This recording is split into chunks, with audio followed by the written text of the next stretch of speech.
a zombie virus suddenly breaks out in the world. Two girls in front of me were just holding hands, saying they would be best friends for life.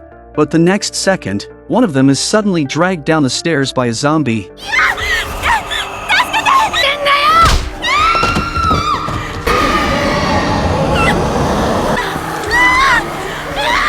Just as Takashi, who was skipping class, is leaning on the stair railing, feeling frustrated about being dumped by his childhood friend, he suddenly notices a suspicious man constantly ramming the iron gate at the school entrance. Soon, the school teachers rush over. The leading male teacher, in order to impress the female teacher he admires, single-handedly lifts the outsider up by the gate. However, the next moment, the person at the gate bites down on his arm, causing blood to splatter everywhere. The male teacher lies on the ground, howling in pain. After a while, he just dies like that, just as everyone is about to go forward to check. The man, who has completely lost all signs of life, suddenly opens his eyes and bites directly into the female teacher's neck. Takashi, standing at the stairs, witnesses all of this. An intense sense of crisis instantly fills his entire brain. He immediately rushes back to the classroom, intending to take his childhood friend Rei and leave the school. But Rei is clearly puzzled by Takashi's inexplicable behavior, as it is still class time. At this point, a boy steps forward and asks what happened.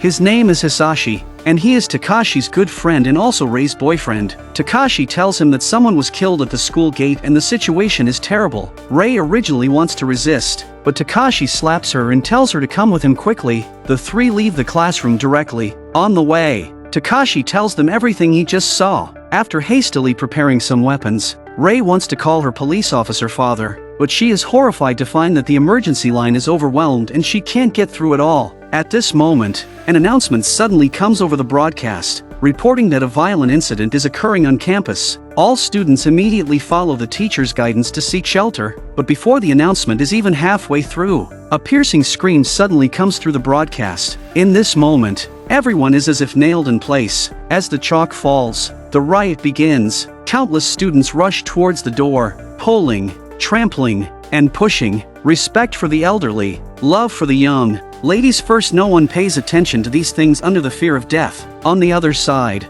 due to the overcrowding in the teaching building, Takashi and his group have no choice but to go to the roof. However, just at this moment, a clearly abnormal man suddenly pounces on the crowd. Rei initially does not want to take action against him, but at Hisashi's persuasion, Rei, a member of the school's gun club, directly pierces his heart with the modified staff in her hand. But before everyone can breathe a sigh of relief, the man who should have died pounces again. Rei stumbles and falls to the ground. Seeing this, Hisashi immediately pulls her away, but unexpectedly, he actually twists his own head 180 degrees and bites Hisashi on the shoulder. Rei wants to separate the two but finds it impossible to do so. Seeing this, Takashi smashes his head with a stick. The three arrive on the roof, and the scene below comes into full view. Traffic is paralyzed, and explosions are everywhere. In the morning, everything was orderly, but now it is completely chaotic. Monsters roam the field, and countless humans are bitten to death. In the classroom, some people have even had mental breakdowns, unable to believe what is happening before their eyes. They directly choose to jump off the building and commit suicide. At this point, Takashi finally understands that all these people have turned into zombies. Anyone who is bitten to death by them and resurrected will become one of them, and only by destroying their heads can they be killed. Countless zombies have already surrounded the three of them. They immediately rush to the top of the roof and temporarily block the zombies' attack by sealing the stairwell with tables and chairs. But at this moment, Hisashi suddenly spits out a large amount of blood. Rei goes forward to check. She doesn't understand why it is so serious when he was only bitten once. Hisashi knows he has been infected. He tells Takashi to push him off the building. Falling from this height should be able to smash his head. He doesn't want to turn into a zombie. Even if he dies, he wants to maintain his sense of self. More and more blood spurts from his air passage. He begs Takashi to kill him quickly, but Rei, on the side, can't bear to see her boyfriend die like this. As time passes, Hisashi becomes more and more painful. Finally, amidst Rei's heart-wrenching cries, Hisashi completely loses his breath of life, after Takashi personally kills his good friend who has turned into a zombie.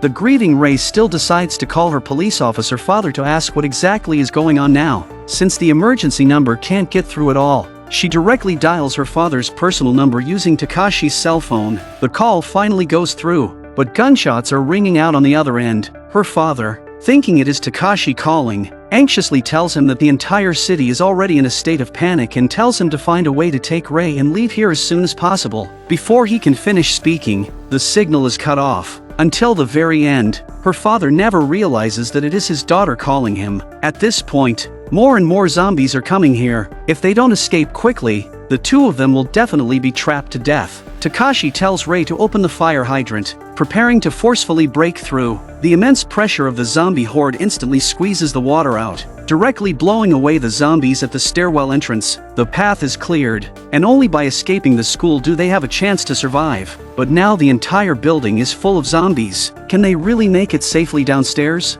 On the other side, Kota and Saya have also temporarily escaped the encirclement of the zombie horde. Kota, initially not understanding the situation, prepares to go tell the teachers, but Saya tells him not to go seeking death. At this point, students with the same idea have already arrived outside the office. Finally, the door opens, but what greets them is countless zombies. Kota is so scared he's shaking. Saya tells him that if he wants to live, he should follow her. During the escape, Kota asks Saya if she has a cell phone, thinking it's better to call the police in this situation. Saya tells him not to waste his effort. With the school in such a state, someone must have already called the police long ago, but so far, not a single police siren has been heard. So there's only one explanation left. The entire city has already fallen into chaos. The two escape to a tool room. Kota immediately spots a jet-powered nail gun on the table. More and more zombies are gathering outside the door. Saya hurriedly tells Kota to hurry up and find a way to kill them, but at this moment, Kota is as if possessed, not taking in Saya's words at all. He keeps modifying the nail gun in his hands. Finally,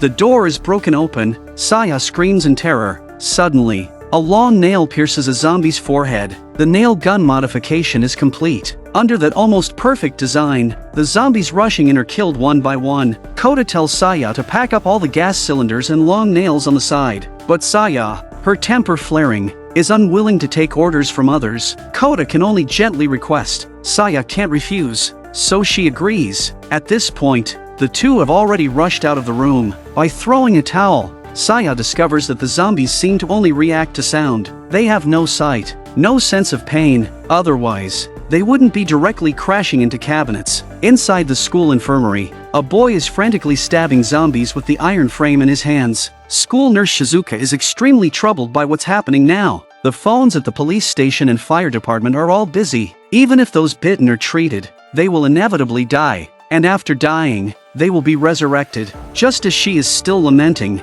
the boy fighting beside her, covered in blood, runs over and tells her to hurry and leave, but she insists on taking more medicine before leaving. At this moment, countless zombies rush in from the window. The boy, in order to protect her, is bitten in the neck by a zombie, and Shizuka is also surrounded by a group of zombies. At the critical moment, a wooden sword slashes over, instantly smashing the heads of several zombies. A girl slowly walks forward, telling the boy in front of her that her name is Siko, and she is the captain of the school's kendo club. She tells the boy that he has been infected and will soon turn into a zombie, so in order to preserve his dignity as a man, Siko directly resolves him with one slash. On the other side, Kota is still dealing with the zombies in front of him. He tells Saya to fight alongside him. The zombies walk towards Saya, but the modified nail gun is already out of ammo. Saya stumbles and falls to the ground. She screams in terror for the zombies not to come near, and wildly grabs objects behind her to throw at them, but the zombies keep advancing. Just now, Saya's scream has attracted Takashi, Siko, and the others. With the joint attack of several people, the zombies in this area are quickly cleared out. They come to an office and learn through the reports on the TV that it's not just their school, but zombies are everywhere in the world now. Faced with the current situation, everyone has understood the severity of the matter. Although some areas outside have also fallen, there must still be safe places. They can't stay here any longer. A large number of students have turned into zombies, making the school the most dangerous place. Moreover, they still need to go find their families. Acting alone is absolutely impossible to survive. They must form a team. Currently, the most likely method to escape outside is to find a large vehicle and forcibly run over the zombie horde. The keys are already in hand. Next is how to pass through the dense zombie crowd downstairs and go to the parking lot to find a car. The battle begins. Everyone starts to clear out the zombies on the road ahead one by one. At this moment, a scream attracts everyone's attention. It turns out there is still a group of survivors surrounded by zombies on the stairs. Just as a zombie is about to bite a boy, a long nail pierces through its skull. It's Kota who took action. Then Seiko and the others also come forward to help and rescue this group of students. After confirming that this group of people has not been infected, Takashi invites them to escape together. Saya tells everyone that there's no need to directly confront the zombies now, as this will accelerate the consumption of stamina. The zombies seem to be particularly sensitive to sound, so if they can draw the zombies away by creating noise, everyone can easily walk out the door. But after all, this is just a guess. To ensure that everyone doesn't get wiped out, someone needs to go out alone to verify this hypothesis. Takashi volunteers, saying he can go verify it. He quietly walks down the stairs, and indeed, the zombies have no reaction. Then Takashi picks up a shoe from the ground and forcefully throws it into the distance. The sound of the object hitting instantly attracts the zombies' attention. Takashi opens the door and everyone takes the opportunity to flee. They thought they had escaped unscathed, but the last boy accidentally hits the railing with the pitchfork in his hand while going downstairs. The loud impact sound directly attracts all the zombies in the school. The blood battle begins, and everyone flees frantically outside. More and more zombies are attracted by the fighting sounds. Takashi and the others fight desperately, trying to kill a path out. But on the other side, a boy is surrounded by the zombie horde alone. As the first zombie grabs him, all the zombies around him pounce. Piercing screams echo through the campus. The fleeing girl, seeing her man being devoured by the zombie horde, rushes straight ahead despite Saya's dissuasion. Finally, the group reaches the car. Shizuka immediately starts the engine. Takashi covers everyone getting into the car. Just as the car door is about to close, a group of survivors suddenly rushes out from not far away, just as Takashi is still wondering who all these people are.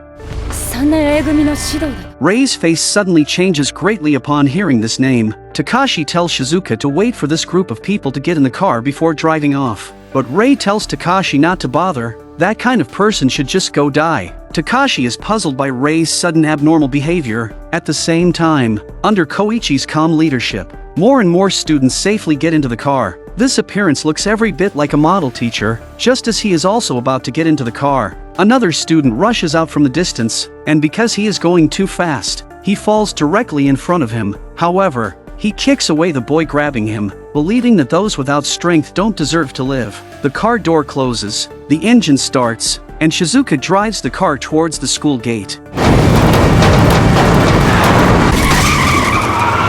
At this point, zombies are about to enter the convenience store, but the clerk is listening to music, completely unaware. Just then, the protagonist's group happens to drive by and runs over him, killing him on the spot.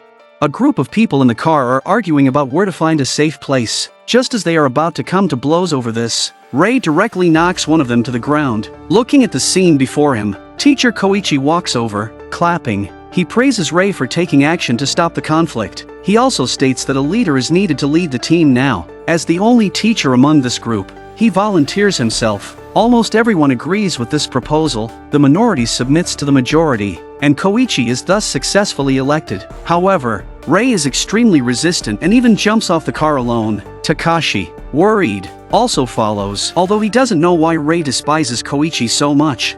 He hopes they can endure together until the city, as walking is too dangerous, but Rei doesn't care about any of this and insists on walking. Suddenly, an out-of-control bus crashes, with countless zombies constantly crawling inside, eventually hitting a car on the roadside and flipping over. Takashi saves Rei in time. Although the two are unharmed, the intersection is blocked by burning cars, and zombies keep crawling out from inside. Takashi and Seiko agree to meet at the East Police Station at 7 o'clock in the evening. After saying that, Takashi returns to the car alone and tells Shizuka to turn around and find another route. Takashi and Rei also escape here in time. The two are just about to rest when a zombie pounces. Fortunately, it's wearing a helmet and can't bite. As Takashi desperately fends off the zombie's attack, Rei picks up a brick and hits it. The zombie is knocked down. In the evening, as they ride their motorcycle on the road, the once bustling and lively streets are now empty, with blood, body parts, and damaged vehicles everywhere. At this moment, they find a police car.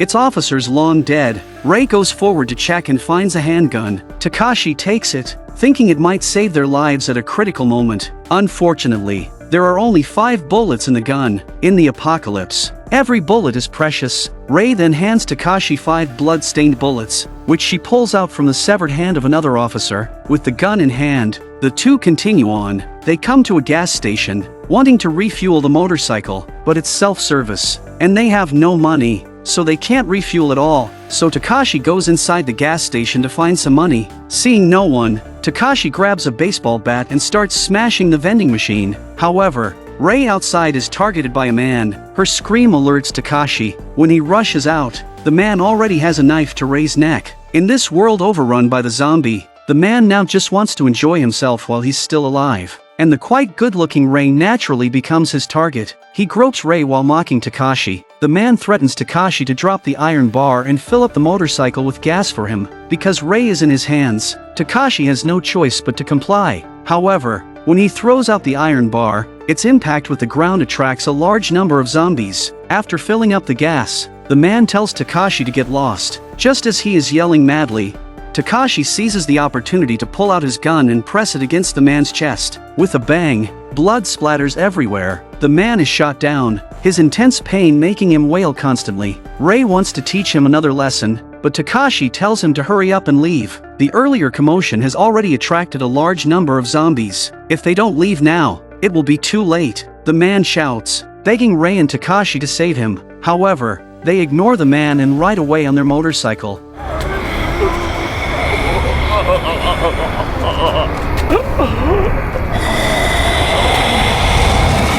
Holding a Barrett, one shot one zombie. In no time, all the zombies at the airport are eliminated. This fierce woman is named Rika Minami, an ace sniper of the Special Assault Team. She is now in charge of airport security and is also Shizuka's good friend. On the other side, Saya's group has already driven into the city, but the situation here is also not optimistic. Some thugs on the street, due to the collapse of the rule of law, have begun to run rampant, armed with guns and weapons. They spare not only zombies but also normal humans. If they hadn't dodged in time, Takashi and Rei would have almost been killed by them. In addition, a large number of uninfected civilians are fleeing the city. To get away from the zombies, their first choice is naturally some independent islands or areas with stronger armed forces. However, contact with others also means the possibility of a zombie invasion. As time passes, these areas, in order to survive, maintain only the minimum population and refuse entry to outside civilians. With zombies rampant and screams everywhere, everyone wants to run out,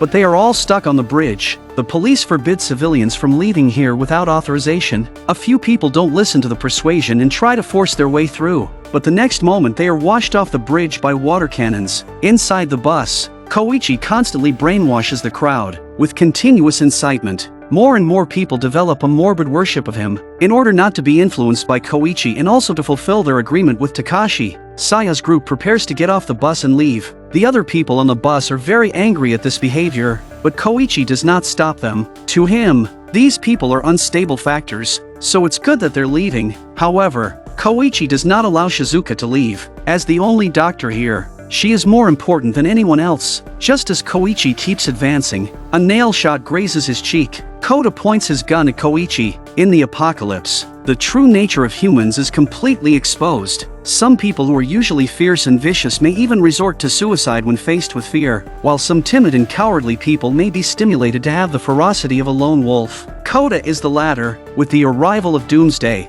he has gone completely insane. Now, not only zombies but also normal living people, as long as they obstruct him, he will not hesitate to kill them. Koichi is frightened by this ferocity, and the group successfully leaves the bus. At the same time, Takashi and Rei were originally planning to go to the East District Police Station, but the bridge is blocked and the two cannot pass. Just then, the two suddenly hear a fight. It turns out that Saya's group encountered a zombie horde after getting off the bus. At this point, Kota's nail gun has run out of ammunition. On the other side, although Siko can handle it alone without much pressure, she can't take care of the others. Shizuka accidentally knocks Saya to the ground in a panic, and the zombies are walking towards them. At the critical moment, Takashi rides in on a motorcycle from the sky. crashing into a large group of zombies the moment he lands. Rei joins the battle, and her long spear also kills quite a few. Takashi throws the handgun to Kota. The moment he catches the handgun, a double shot directly pierces through the zombies. Takashi continues forward. Siko grabs his hand,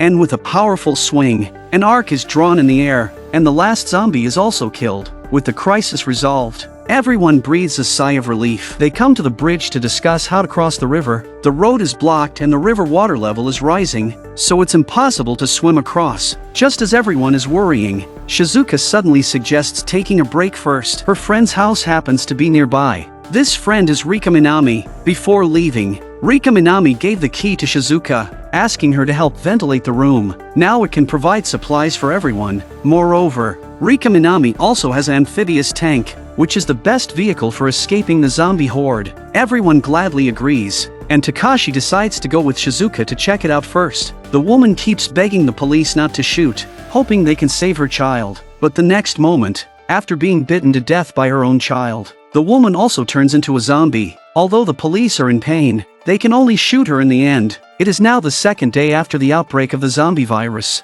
The infection spreads at a lightning speed, spreading to the whole world. The number of infected people in Japan alone has exceeded 2 million. Government agencies in various countries are helpless and begin to collapse. The police forces in the city can only carry out temporary blockades and prohibit zombies and injured people from passing through. The sea is the only safe place. The top leaders of various countries gather here. In order to preserve the overall situation, they have completely given up on areas infected by the zombie virus. Without support and supplies, it also means that those citizens will eventually die. This practice undoubtedly causes a lot of discontent. Some people hold up signs and keep resisting. They suspect that the virus spread is caused by biological weapons developed by some countries. The riots are getting worse. In the end, some people have even lost their minds. The police come forward to dissuade them, but not only does it not work, it makes these people even more rampant. On the other side, Takashi and the others have already arrived at Rika Minami's house. The boys are looking for firearms in the room,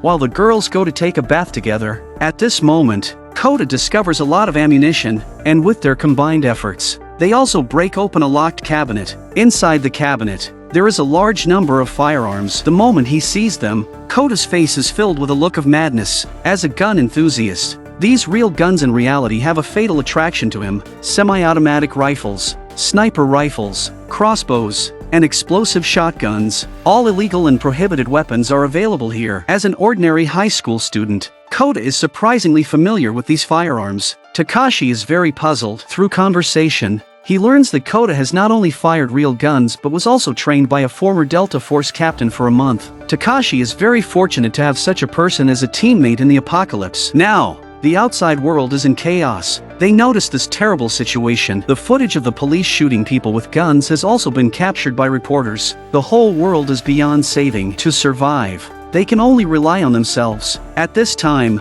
Kota goes outside to patrol and suddenly has a nosebleed. It seems that Shizuka's earlier behavior had quite an impact on him. On the stairs, Rei talks with Takashi about the past because when she was sad, Takashi never listened to her but only got angry, including the reason for repeating a year, so she eventually chose Hisashi. Hearing Hisashi's name again, Takashi is very annoyed. Takashi roars, wanting Rei to face reality. Hisashi is already dead. Don't mention him again. Countless refugees gather on the bridge. Due to the blockade, people cannot leave here. The government's abandonment and the fear of death makes some people lose their minds. They drive excavators to crash through the guardrails. The riot begins. People rush to escape the city. Some police officers who have lost their families and no longer have the courage to live directly shoot themselves. Looking at the swarms of zombies downstairs, Takashi realizes that the real end of the world has just begun. On the street, a man accidentally drops a bullet while loading it. He is about to pick it up. When he looks up, countless zombies all pounce on him. A piercing scream rings out. Siko calls Takashi into the house and then turns off the lights again. Although zombies are only attracted by sound, light will attract survivors. The fear of death may even make them more crazed than zombies. Siko warns Takashi not to show random kindness in the apocalypse. Doing so will only get himself killed. At this moment, Takashi sees a father upstairs. He wants to take his daughter to find a family to hide from the zombies, but no matter how much he pleads, the people inside are not willing to open the door, until he threatens to force his way in if they don't open the door. The other party finally relents. However, As soon as the other party opens the door, they kill him. As the man falls backward, he happens to crash open the closed iron door. He gently strokes his daughter's head, saying he's fine, and tells her to find a place to hide. The girl looks at her dead father. Her cries attract countless zombies. Just as the zombies are about to bite the little girl, Kota shoots from the balcony in time, killing them. The surrounding zombies are dealt with one by one. Witnessing all this, Takashi also decides to go save the little girl. After discussion, Siko and Rei finally agree. Takashi rides his motorcycle towards the zombie horde. Along the way, Kota provides cover fire from the balcony, so he doesn't encounter much obstruction. However, when entering the courtyard, the motorcycle flips over after running over a corpse. Fortunately, there are no major problems. Looking at the little girl surrounded by the zombie horde, Takashi attacks with a crowbar in hand. More and more zombies are knocked down. Just then, another zombie rushes over from behind. With the little girl's warning, Takashi directly pulls out his gun and shoots its head off. After dealing with all the zombies in the courtyard and bidding farewell to the little girl's father, the two prepare to escape from here. However, the outside is already surrounded by countless zombie hordes, and it's impossible to get out. At this moment, Takashi suddenly thinks of a plan. He carries the little girl on his back and directly leaves over the wall. Although the zombies below keep howling, they have no consciousness after all and can't bite the people above. As long as Takashi doesn't accidentally slip and fall, there won't be a problem. Although this is the case, facing so many zombies, Takashi's heart still feels a little flustered. The little girl suddenly says she wants to pee. Takashi, seeing the dangerous situation, tells the little girl to just pee on herself. On the other side, Kota and the others are fully armed and ready to come support. Shizuka drives the car forward, directly crashing into countless zombies. Kota shoots to buy time. Siko gets off the car to clear the zombies in front.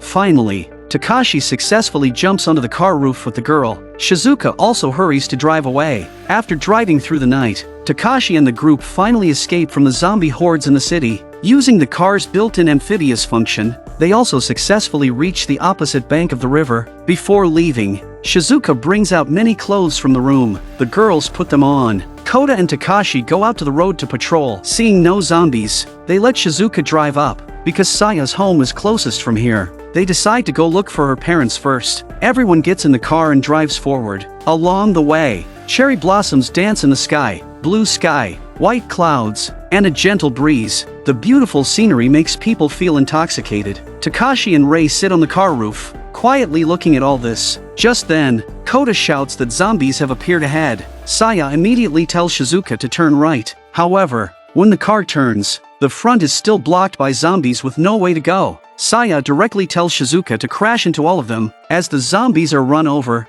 Rei on the car roof suddenly shouts. She yells to stop the car immediately. There are people who have created a barbed wire fence up ahead. Shizuka immediately drifts the car. The zombies on the side are crushed against the barbed wire fence by this huge impact and are all shredded the next moment. The car continues to rush forward, but there is a wall ahead. In a panic, Shizuka steps on the brakes, but this throws Rei off the car roof. When she slowly raises her head, she finds that she is already surrounded by zombies.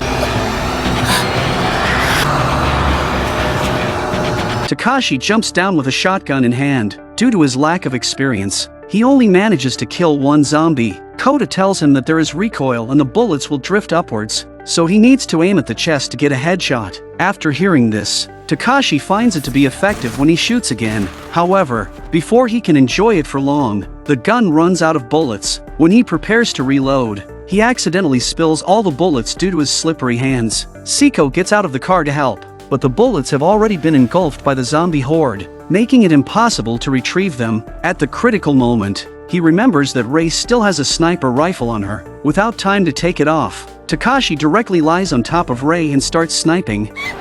Hieno!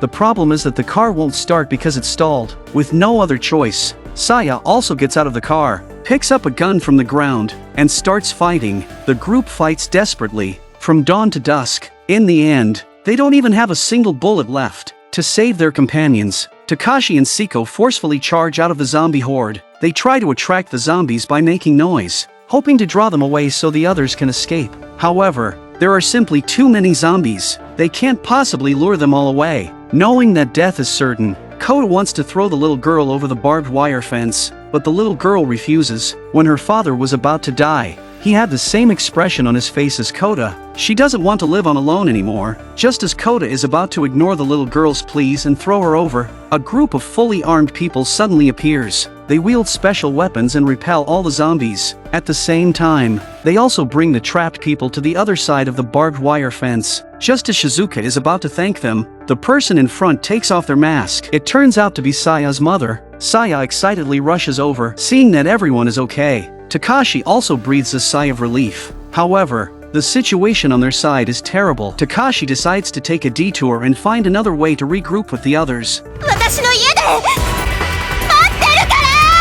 Saya and the others agree to wait at home for the two of them to return safely, to reunite as quickly as possible. Takashi and Siko continue on through other routes. The two arrive at a motorcycle shop. Inside, they find a new type of amphibious vehicle. Takashi immediately drives the car out. Since the roads are all filled with zombies, he directly drives off the embankment. He initially plans to drive at the bottom, but the roar of the car still attracts zombies. Realizing that the car is amphibious, Takashi drives into the river, splashing water all over Siko. The two come to a small island in the middle of the river to rest temporarily. Siko also changes out of her soaked clothes. As night falls, Takashi continues on. After evading countless zombies, he drives the car into a fountain. Takashi fixes the steering wheel to make the car keep circling around the center of the fountain. The constant noise can also attract zombies, allowing them to escape. Although this method is good, it's only for ordinary people. Siko doesn't seem to need it at all. With her terrifying strength, even with a wooden sword,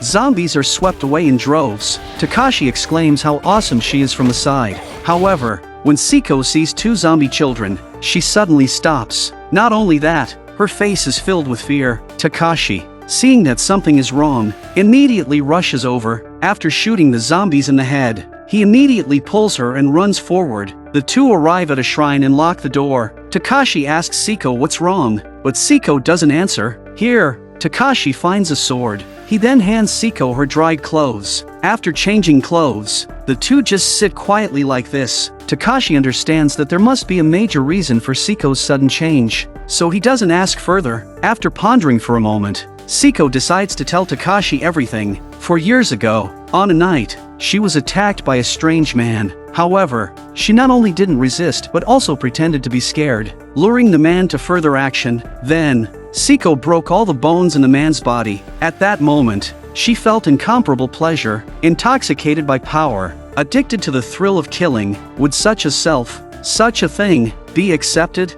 At the fountain, she suddenly realized that this morbid madness of hers not only hadn't changed at all but had become even more severe. She also has a boy she likes, but if he knew her true nature, would he still accept her? Just then, Takashi suddenly grabs Siko's hand, calming her down. Under the candlelight, two silhouettes slowly lean closer. Early the next morning, Takashi and Siko prepare to go around to the back of Saya's house. However, just at this moment, a group of zombies suddenly surrounds them. Takashi is about to retreat, but he notices that Siko still has a look of fear on her face. The darkness in her heart has made her unable to continue. Seeing this, Takashi directly expresses his inner thoughts. He tells Siko that as long as he is alive, he will definitely continue to like Siko as she is. Takashi's words allow her to completely break free from the darkness. The blade is unsheathed, and the slaughter begins. At this moment, Siko completely unleashes the madness in her heart. Flesh is severed, blood sprays, and an abnormal flush appears on her face. The thrill of killing is irresistible to her.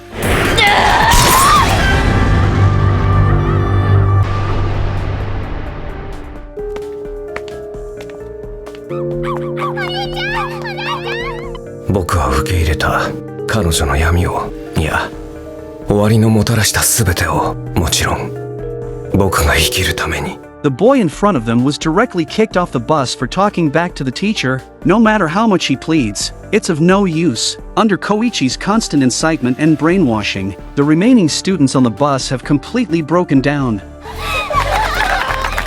On the other side, Takashi and Siko finally arrive at Saya's house and reunite with the main group. Due to the advantageous terrain and strict defenses, many survivors have come here to take refuge. Everyone also gets a rare chance to enjoy some relaxing moments. Just then, the rescue convoy returns. The leader is named Soichiro Takagi, Saya's father and the current head of the Takagi family. Next, a zombie locked in an iron cage is brought before everyone by an excavator. He is an old retainer of the Takagi family and also Soichiro's close friend. However, during today's operation, he was bitten while trying to save his comrades. Soichiro praises his friend's spirit of sacrifice, but also states that he has become a threat to humanity and has no right to live. Then, under everyone's gaze, Soichiro personally beheads his close friend. He tells these people that the world has completely changed. To survive, they must fight. Even if it's close family members, they must be killed without hesitation. However, these people are still immersed in their past comfortable lives, unwilling to face reality. Seeing no response,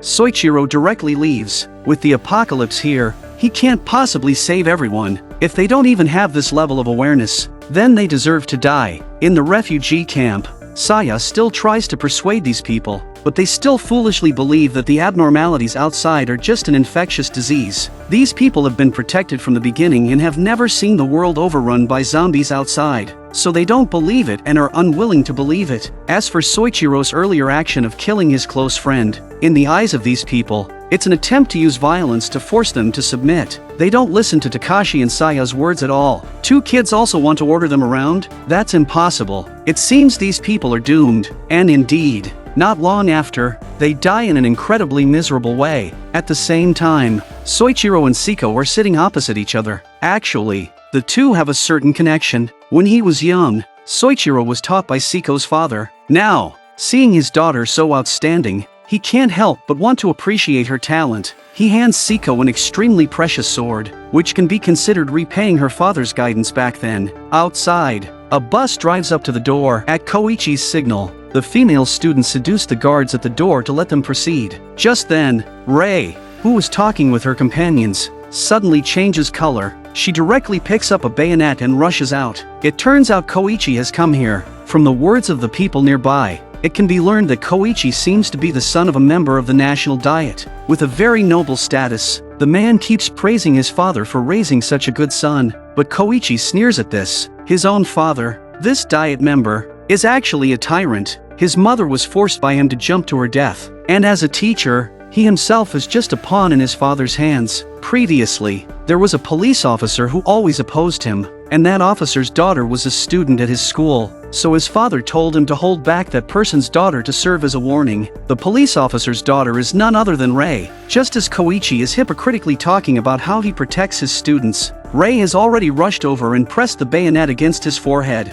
thinking about how her father, who would never waver in anything, actually apologized to her in tears. She wants nothing more than to kill the person in front of her. At this moment, Koichi reveals a fierce expression, inciting Rei to take action. He wants to use his own life to completely break this girl, to satisfy his twisted and perverted heart, just like those students he messed up before. But in the end, Rei still doesn't do it. She believes that killing such scum would simply dirty her hands. Rei's words make Koichi feel greatly insulted. Finally, Soichiro orders Koichi and those students he corrupted to get out of here together. Inside a military ship in the deep sea, soldiers receive the president's final order to launch nuclear weapons at various countries. With the turn of the key, humanity's forbidden weapons once again appear in the world. After the zombie virus, now it's nuclear strikes. A conspiracy seems to unfold. To prevent the nuclear bombs from falling, countries simultaneously perform interceptions. The targets are successfully destroyed, but one remains. The scene changes to preventing this nuclear bomb from landing inside the military ship. Everyone has turned into zombies. The nuclear bomb is still detonated above Japan. A dazzling white light instantly envelopes the entire land. Electronic devices are all destroyed. EMP 攻撃。高高度核爆発とも言うわ。大気圏上層で核弾頭を爆発させると、ガンマ線が大気分子から電子を弾き出すコンプトン効果が起きる。飛ばされた電子は地球の磁場に捕まって、広範囲へ放射される電磁パルスを発生させる。その効果は電子機器にとっては致命的。Although there are also anti-electromagnetic pulse countermeasures, these only exist in the military or are controlled by a very small number of government agencies. biological virus plus technological destruction. In some ways, the end of the world may be coming soon. At this time, Koichi, who was forcibly expelled by Soichiro, is driving outward when he suddenly discovers that the engine is malfunctioning and the brakes have failed. The bus crashes directly into the roadblock meant to stop zombies. The two people in the car die on the spot. Countless zombies start pouring in from outside. Intense fear rises in their hearts. Those who should have stopped them directly run away out of fear. Soon, zombies appear at the door of the mansion. The guards are also bitten to death on the spot. Soichiro orders an immediate lockdown, ignoring those outside the door. His subordinates immediately execute the order, although the main gate is successfully closed. As time passes, more and more zombies gather here. Under that terrifying force, the main gate finally can't hold and collapses with a crash. The disaster begins. Screams rise from the refugee camp as people frantically flee. But this is of no use at all. That woman who was preaching pacifism earlier, upon seeing a zombie about to bite her, directly picks up a kitchen knife from the side and slashes. On the other side, Takashi and Siko are fighting zombies, unlike those who have never seen such a scene before. Facing these terrifying zombies, they have no fear or panic at all. Under Takashi's leadership, fighting these zombies no longer seems to have any pressure. With the entire mansion fallen, Soichiro gathers everyone to break through the zombie horde and find another shelter. As for his daughter Saya, Soichiro entrusts her to Kota and the others. Before this, Takashi had already said that he was going to look for the families of other companions, so he won't be going with Soichiro. Saya is about to retort, but Saya's mother directly slaps her. Now is not the time to be willful. She and her father both have their own responsibilities and can't take care of her all the time. Understanding her parents' intentions, Saya leaves in tears. Due to the earlier electromagnetic pulse, almost all vehicles can no longer continue driving, but this amphibious vehicle happens to have an anti-EMP device. However, because it's damaged, it still needs some debugging, so everyone must now hold the line in front of the garage until debugging is complete. Soichiro orders the deployment of bombs. The huge roar also attracts countless zombies to approach. His subordinates keep shooting, and the husband and wife directly charge at the zombies. After a battle, the car on this side is finally debugged. Everyone immediately prepares to drive away. They wanted to call the mechanic uncle to come along, but he refused. The woman he likes and his companions are all here. He can't leave yet. After saying goodbye, the uncle picks up a wrench and starts hitting the zombies. In the sea of fire, the car drives past Soichiro. With this farewell, they don't know if they will meet again. Due to the previous collision between the bus and the roadblock, the intersection is extremely narrow, and ordinary vehicles cannot pass through. Then Shizuka directly does a 60-degree side turn with the car body. In the end, they successfully pass through the intersection and continue driving forward. The battle is far from over. Greater challenges await everyone in the future.